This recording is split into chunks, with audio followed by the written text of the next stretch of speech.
Assalamualaikum warahmatullahi wabarakatuh. Nama saya Priyanto. Saya dari SMA Negeri 1 Bulu Sukoharjo. Satu kata, sigap. Bapak ngajar apa, Pak? PPKN. PPKN. Terima kasih, Bapak. Sigap ya, Pak ya?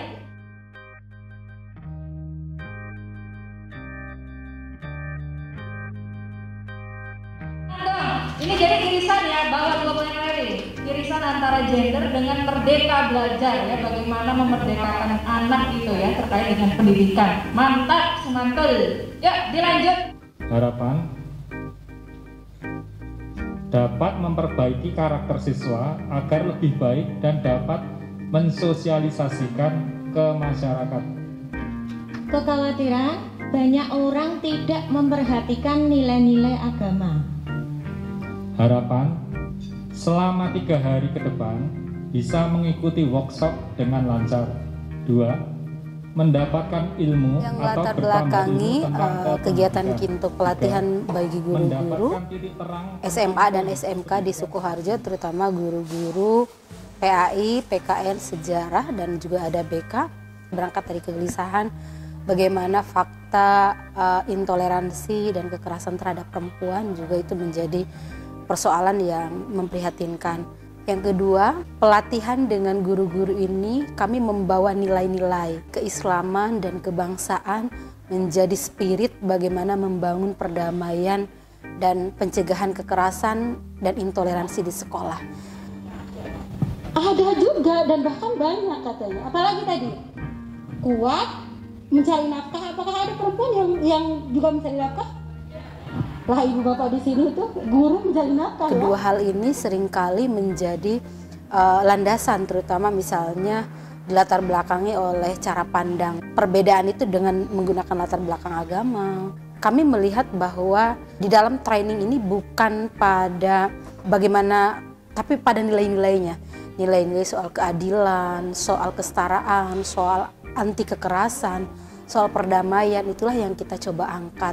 Sehingga nilai-nilai ini bisa diimplementasikan atau bisa diterima oleh semua guru.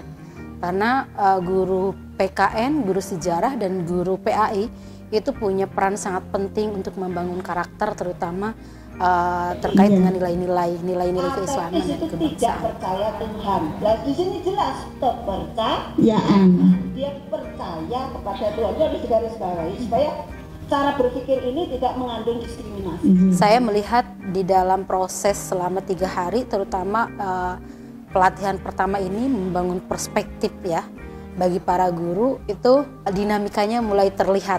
Masing-masing guru dengan cara pandang dan pendekatan mereka itu bisa mencoba untuk mencerna gitu nilai-nilai agama dan nilai kebangsaan sebagai sebuah pendekatan dalam upaya membangun toleransi di sekolah. Harapannya juga bagaimana guru agama dan guru PKN ini bisa bersinergi. Apakah penjenengan merasa sebagai orang Indonesia yang kebetulan beragama Islam, atau sebaliknya orang Islam yang kebetulan jadi orang Indonesia? Yang kedua, agama seringkali dijadikan alat untuk menolak sistem kebangsaan ini. Jadi ini penting untuk mengaitkan agama dan kebangsaan itu bukan sesuatu yang perlu diperdebatkan, tidak perlu dipertentangkan, tapi itu sesuatu yang kompatibel. Itu adalah selaras dengan nilai-nilai agama. Yang menarik di pelatihan Sukoharjo juga ada peserta non-muslim. Peserta non-muslim ini nilai-nilai yang ada di dalam misalnya agama Islam khususnya itu juga kompatibel dengan nilai-nilai yang ada yang di agama Katolik gitu.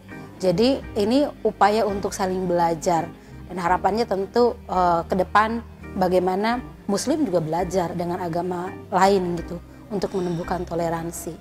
Karena persoalan intoleransi itu berangkat dari satu kegagalan kita dalam mengelola perbedaan, dan mengelola perbedaan ini memberikan pemahaman, membangun empati, itu yang saya kira penting untuk terus dipupuk terutama di sekolah.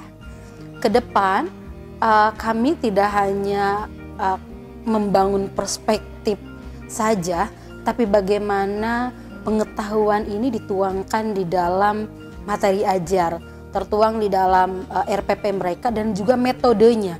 Nah itu kami berharap itu bisa dilakukan, dan tentu ini butuh upaya dukungan dari sekolah dan sinergi antara satu mata pelajaran dengan mata pelajaran lainnya. Yang sesi dengan Mbak Anis, sesi dengan Ibu Pera, atau dengan Ibu Dr. Nurrofiah, silakan. Oke, bisa dipahami ya? Kegiatan selama 3 hari ini berjalan begitu terbuka, dinamis dan cair gitu ya. Walaupun mungkin dari sisi berpikir kritis itu kan memang butuh latihan dan butuh waktu gitu ya.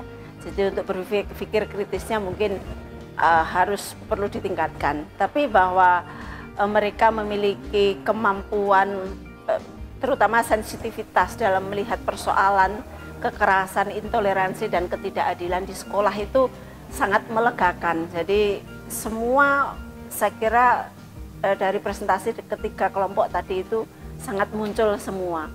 Karena memang target kita itu kan yang pertama mereka menyadari adanya masalah. Terus yang kedua mampu atau terampil melihat masalahnya, apa akar masalahnya gitu. Kemudian setelah itu yang ketiga mereka akan diharapkan tahu bagaimana mengatasi persoalan yang sudah mereka cantumkan dalam konteks sekolah itu di dalam skenario pembelajaran dengan pilihan orientasi, media dan caranya, gitu, strateginya gitu. Dan yang keempat nanti diharapkan mereka mau menerapkan atau mempraktekkan rancangan skenario yang sudah dibuat itu untuk pengembangan pembelajaran anti kekerasan, mengatasi intoleransi dan juga ketidakadilan di sekolah. Harapannya begitu. Ada 2 orang guru yang dari Katolik dan dari Kristen, dan itu sungguh menambah nuansa. Jadi teman-teman mendapatkan pengalaman yang barangkali tidak hanya pengalaman di dalam ruangan, karena justru yang terpenting yang saya perhatikan itu adalah sesi-sesi ngobrol di ruang-ruang ketika break, ketika makan itu, dan di ruang-ruang diskusi juga mereka intens dan melebur, dan itu sangat melegakan dan diperkaya. Sini. Semoga kedepannya dengan adanya ini kita bersama-sama dengan tim pendidik di sekolahan kita bisa menjadikan pendidikan Indonesia yang lebih baik lagi, insya Allah. Dan di rumah juga ada perubahan, bahwa dengan saya mengikuti seminar ini perubahan di rumah juga ada, dalam artian apa, kegiatan saya untuk sehari-hari sudah terwakilkan oleh bapaknya di rumah juga. Terima kasih untuk tim Rahima, pokoknya jos lah untuk semuanya.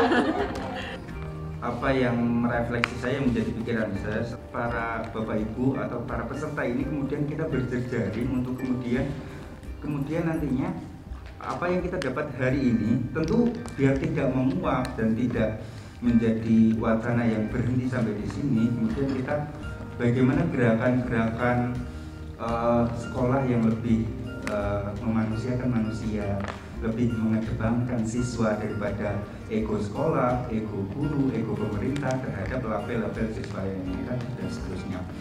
Gerakan itu nantinya bisa menjadi masukan untuk jabat dinas, sekolah, atau pemerintah.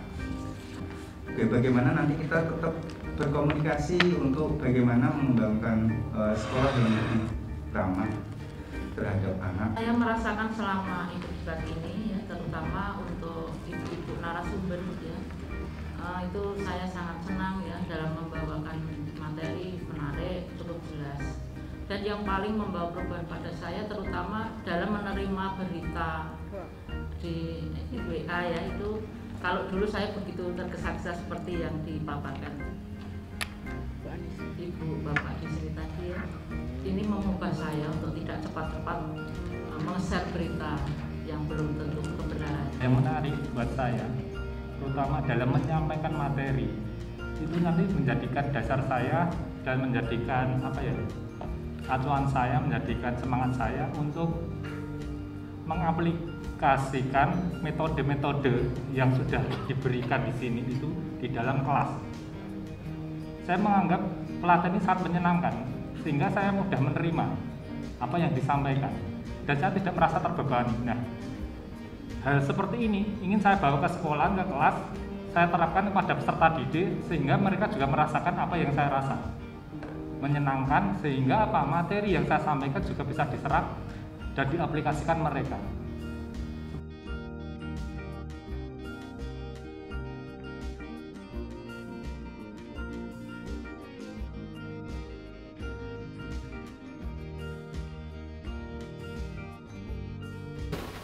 Kami sangat apresiatif dengan Perhimpunan Rahimah yang kerjasama dengan guru-guru di SMA, SMK di Kabupaten Sukoharjo. Dan dalam kegiatan ini mudah-mudahan ini selaras dengan apa program pemerintah agar terjadi pencegahan intoleran radikalisme dalam dunia pendidikan. Mudah-mudahan kerjasama ini dengan Rahimah ini makin bisa ditingkatkan di kemudian hari dan rencana akan membuat sekolah percontohan bagaimana menjadi sekolah yang toleran. Upaya pencegahan dan penanganan kekerasan dan intoleransi di sekolah itu tentu butuh banyak dukungan. Terutama kalau di sekolah itu adalah dari lembaga yang lebih tinggi. Dalam hal ini misalnya kepala cabang dinas pendidikan tingkat provinsi atau yang ada di wilayah itu. Kami bekerja sama dengan cabang kepala dinas Solo Raya upaya pencegahan kekerasan dan intoleransi di sekolah ini. Kami senang sekali kemarin Pak Kepala hadir dan memberikan penguatan terhadap guru-guru semuanya bahwa itu adalah fakta dan bagaimana peran guru dalam upaya pencegahan dan penanganannya. Harapannya tentu meminimalisir persoalan-persoalan intoleransi, terutama juga kekerasan terhadap perempuan, terutama yang dilakukan oleh sesama siswa itu menjadi perhatian juga. Nah, kami berharap bagaimana nilai-nilai Islam, terutama nilai-nilai KUPI ya, KUPI yang tidak hanya menggunakan pendekatan teks agama, tapi juga pendekatan konstitusi dalam hal ini kebangsaan dan juga pendekatan pengalaman perempuan itu yang kita tekankan.